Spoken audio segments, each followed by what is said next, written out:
The question everyone has been waiting to ask is simple. What happens when the most jealous player in the WNBA finally has to face the fallout of her own behavior?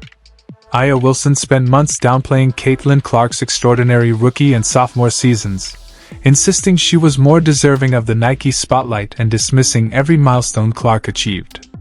But now, as Caitlin Clark prepares to enter Team USA camp alongside rising talents like Aliyah Boston and Paige Bueckers, Wilson is stuck on the outside looking in.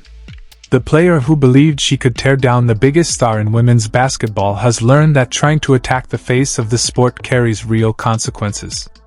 In the end, she was removed from Team USA. Before we dive deeper into everything that led to this moment, drop your thoughts in the comments. Do you believe Team USA made the right decision by letting Aliyah Wilson go? Because what USA Basketball just did makes one thing clear. They've officially handed the future of women's basketball to Caitlin Clark. Her invitation to the exclusive Duke training camp isn't just another addition to the roster. It is the moment the next era of Team USA dominance is being built around her. When you receive that call to join Team USA, you're no longer simply being evaluated, you're being ushered into a new chapter of the program. And the list of players invited to Duke looks like a fantasy roster filled with the brightest stars of the sport. Paige Bueckers brings her championship background. Aliyah Boston arrives after a powerhouse season with the Indiana Fever, proving she can excel right beside Clark. Angel Reese brings her relentless rebounding and fiery competitiveness. Juju Watkins represents the next generation rising through the college ranks. But the most important thing about this group is that every single one of them enhances Caitlin Clark's strengths on the floor. Sue Bird's leadership role within the program signals exactly where USA Basketball is heading next. She wasn't brought back to keep the old structure intact. She was brought in to bridge the transition from what Team USA used to be toward what it must become in this era. Bird understands pace and space basketball better than almost anyone who's ever played it. And she sees that Caitlin Clark's approach to the game is not only highly effective, it represents the direction international basketball is evolving toward. USA Basketball has completely redesigned its offense around speed, spacing, and quick decision-making. The days of slow, grind-heavy half-court possessions are over. This new version of Team USA wants to run, stretch the floor, generate clean looks from deep, and let their most dynamic creator control the tempo. That creator is Caitlin Clark. Every drill in the Duke training camp focuses on transition execution, crisp ball movement, and generating advantages through rhythm and pace. Exactly the areas Clark has been perfecting over her 2 WNBA seasons. Behind the scenes, coaches are already shaping their 2026 World Cup rotation with Clark as the lead decision-maker. There's no debate about whether she can handle the responsibility. The discussions now revolve around how to maximize her impact on the global stage. The question is no longer whether she'll make the roster. It's how many minutes she'll play and which lineups will allow her to amplify the strengths of the players around her. And this timeline gives Clark something few Team USA newcomers ever receive: the luxury of time to build genuine chemistry. 2 full years of practices, exhibition games, and training sessions leading up to the 2028 Olympics ensures Clark won't be learning on the fly when the games begin. She'll be running the system with complete command by the time the world is watching.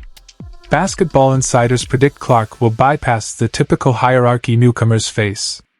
Most first-time Team USA players begin their journey learning from the bench. But Clark is too skilled, too composed, too impactful, and too valuable, both on the court and in terms of her global reach, to be limited. She is expected to secure meaningful minutes immediately, and she may even claim a starting spot depending on how quickly she adjusts to international play. The structure of this camp prioritizes evaluation and connection, rather than intense competition, and Clark thrives in environments where basketball intelligence and decision-making define success. For 2 years, she has proven her ability to elevate teammates, think clearly under pressure, and consistently make the right reads. These are the exact qualities that translate seamlessly to the international game. Team USA is undergoing a generational overhaul, and Clark sits squarely at the center of that shift. While the old guard was built around defense and physicality, this new era is focused on offensive creativity, motion, and speed. Clark doesn't just fit this identity, she represents it entirely. And as she prepares to take her place on the world stage, Aliyah Wilson, who spent months attempting to discredit her rise, is now left watching the evolution unfold without her. The player who tried to undermine the sport's biggest star is now confronting the reality that the program has moved on. Wilson's own negativity pushed her out, leaving her on the outside while the future of women's basketball is shaped without her input. That's what happens when jealousy takes root in a player's mindset. It leads to decisions that ultimately harm their own career. Aliyah Wilson spent months firing targeted shots at Caitlin Clark, convinced she could bring down the athlete who was capturing nationwide attention. Her "I have a shoe too" campaign exposed her deep insecurities surrounding Clark's overwhelming Nike success. While Clark was shattering attendance records and selling out arenas, Wilson was busy trying to remind people online that she also had a sneaker deal. But the campaign felt forced and uncomfortable. Fans immediately recognized that she wasn't praising her own accomplishments. She was desperately trying to redirect the spotlight that naturally landed on Clark. Wilson publicly downplayed nearly every record Clark set during her rookie season. When Clark smashed assist milestones, Wilson brushed them off. When Clark locked in Rookie of the Year, Wilson hinted the vote was questionable. When Clark's jersey became the highest-selling WNBA item ever, Wilson claimed the league's marketing was unfair. She refused to let Clark enjoy a single breakthrough without inserting herself into the conversation. She even claimed she earned the same keynote speaking fees as Clark, a statement that anyone familiar with the business side of the sport instantly dismissed. Major companies were fighting to book Clark for events. Fortune 500 brands were competing for her presence. Meanwhile, Wilson's own speaking calendar remained quiet. No corporations were publicly announcing her appearances. Clark's name was everywhere, at conferences, keynote events, leadership summits, while Wilson tried to keep pace through vague social media posts. Her "What is delayed is not denied" catchphrase became the most transparent attempt to ride Clark's rising popularity that fans had seen.